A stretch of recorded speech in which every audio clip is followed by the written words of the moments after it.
Welcome back नाज़रीन। अंसारी साहब से जानते हैं, अंसारी साहब ये जो मुशावरती अहम इजलास चला है जिसमें कहा गया है कि सूबों के स्मार्ट लॉकडाउन की मुखालफत कफ़ायत शुआरी इक़दाम का अज़्म, मतलब मैं इसको पॉजिटिव सेंस में ले रही हूँ और पॉजिटिव सेंस में ही हमें मौजूदा हालात में लेना चाहिए। लेकिन प्रॉब्लम यह है कि अवाम बेचारी और कितने को कफ़ायत शुआरी करे, मतलब ऑलरेडी वो कफ़ायत शुआरी कर रही है, जितनी उसकी जितने एक्सपेंसेस हैं, जितनी महंगाई है, अर्निंग तो उस हिसाब से नहीं है। पहले वो कफ़ायत शुआरी करके 3 वक्त का खाना 2 वक्त पे आ गए, जो वक्त 2 वक्त खाते हैं वो शायद 1 वक्त पे आ गए हैं। जिनके बच्चे प्राइवेट जाते थे उन्होंने शायद गवर्नमेंट के स्कूलों में डाल दिया, जो गवर्नमेंट में जाते थे वो शायद वो भी नहीं अफोर्ड कर पा रहे हैं कि जाएँ जाके कमा के लेके।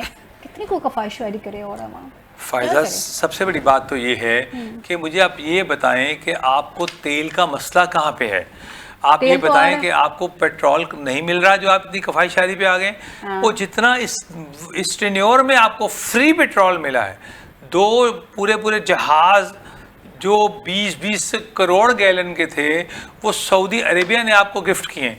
ईरान आपको तेल की सप्लाई खुली हुई है, 20-20 जहाज आपको दे रहा है। खुदा का वास्ता है लोगों को बेवकूफ़ मत बनाएं, बजाय इसके कि मोटिवेट करें आवाम को कि भाई बात यह है हमने आपको सब्सिडी दे दी है, चीनी, घी, ऑयल सब सस्ता कर दें कि आप बहादुर बने और इस्लाम का किले को मजबूत बनाएं। ये लोग जो हैं ये बिल्कुल गलत कर रहे हैं। अच्छा, अब सबसे बड़ा प्रॉब्लम क्या था कि ईरान ने जो खोला है, जो राज खोला है, वो ये खोला है कि जो हमारे इस्लामी ममालिक हैं, हमारे भाई इस्लामी ममालिक है, सऊदी अरेबिया है, यूएई है, कतर है, कुवैत है, उनको सिक्योरिटी के बड़े मिसाइल थे और अमेरिका ने उन्हें कहा था कि मैं आपको सिक्योरिटी मुहैया करूंगा। उसके बाद उसने वहाँ पे अपने अड्डे कायम किए और उसके बाद उन तमाम की जिंदगियों को खतरे में डाल दिया।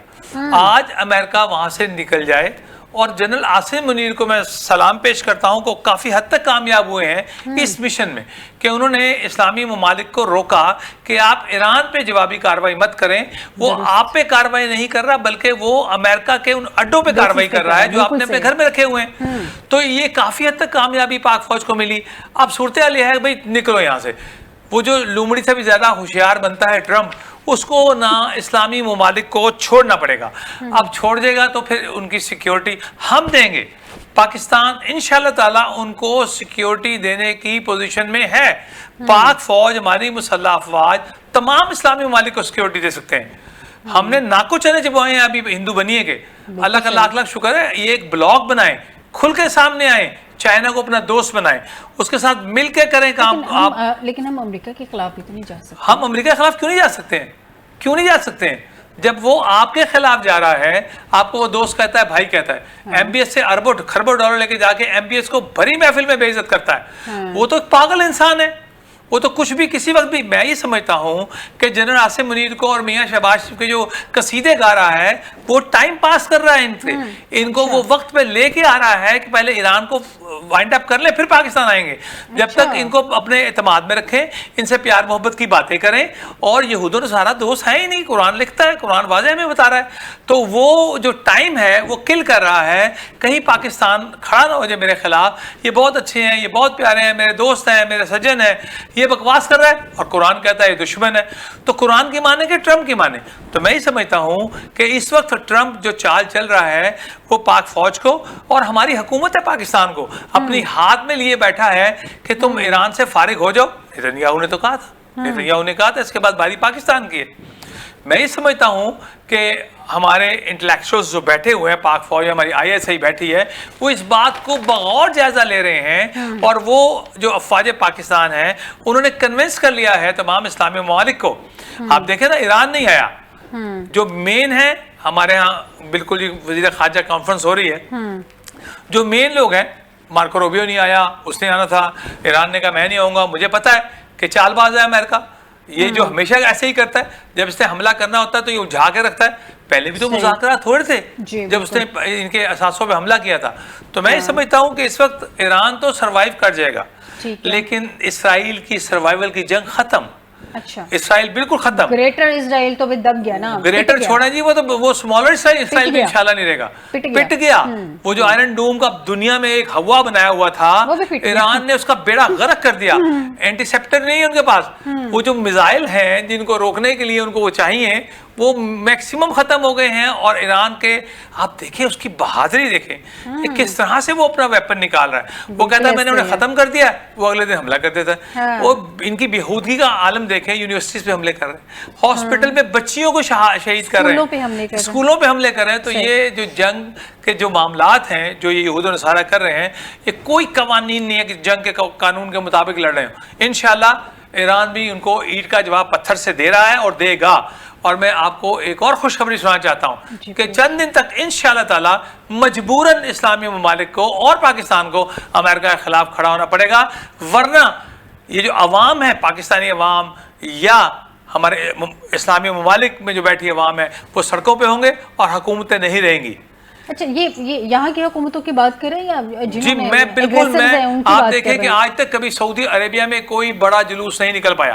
आप परसों देखें कितना बड़ा इज्तिमा हुआ है, इतना बड़ा इज्तिमा हुआ है अमेरिका के खिलाफ कि आप लाखों लोग शरीक थे। अच्छा, अमेरिका में खुद बड़ा मिलियंस में लोग बाहर निकले अपनी हुकूमत के खिलाफ। देखें वो उसका जो देखें रेशो कहाँ चली गई, 67% लोग उसको नापसंद कर रहे हैं। वो खत्म है, कोई साइकी है, -34 पे आ गया। हाँ ना, वो एक साइकी है, पागल आदमी है जिसको अमेरिका की हुकूमत मिल गई है। तो आज वो वक्त है मेरे मुसलमान भाइयों, सब एक हो जाओ, तमाम एक हो गए। सऊदी अरेबिया को, तुर्किया को, पाकिस्तान को, लीबिया को, इन तमाम इस्लामी ममालिक को, यूएई को खास तौर पे, यूएई को बहुत खास तौर पे कि वो बहुत ज़्यादा मोहब्बत करता है अमेरिका से। अमेरिकन आपके नहीं होंगे, खुदा का वास्ता है कि उनके अड्डे वहाँ से खाली करें और पाक फौज आपको पूरा प्रोटेक्शन मुहैया करेगी इंशाल्लाह ताला, और एक इस्लामी ब्लॉक बनेगा। चाइना हमारा दोस्त है, देखिए रूस को कितना फायदा हो गया तुम्हारा। मतलब रूस भी तो अंसारी साहब अनाउंस कर चुके। मैं इस पॉइंट की तरफ आती हूँ, मैं ज़रा मलिक साहब के सामने गुफ्तगू करूँ। मलिक साहब, जो फ्रीक इस जंग को इस वक्त पीस टॉक की मैं बात कर रही हूँ, जो मेन फ्रीक है वो तो इसमें शामिल नहीं है डायरेक्टली, ना ईरान इसमें शामिल है ना ही अमेरिका इसमें शामिल है। 4 वज़ीर ख़ारजा ने कल मुलाकात की है, मीटिंग की है इस्लामाबाद में, बड़ा अहम कंसीडर किया जा रहा है। लेकिन प्रॉब्लम यह है सर कि जिसके अमरीकी बेसिस हैं, या ईरान सऊदी अरब वो है जिसके अमरीकी बेसिस या पे ईरान जो है वो हमले भी कर रहा है, और सऊदी अरब एक वक्त में आके थोड़ा सा एग्रेसिव भी हो गया था, लेकिन फिर उसको कूल डाउन किया गया कि आप पे अटैक नहीं है, अमरीकी बेसिस पे इसको अटैक कंसीडर करें। इस सूरत हाल में ये 4 फॉरेन मिनिस्टर्स किस पॉइंट को आपके ख्याल में लेकर आगे बढ़ेंगे, और क्या ये वाकई कामयाबी हासिल करेंगे? क्या पाकिस्तान को ये एजाज़ होगा कि पाकिस्तान सफारती कुव्वत भी बन के उभरे सामने?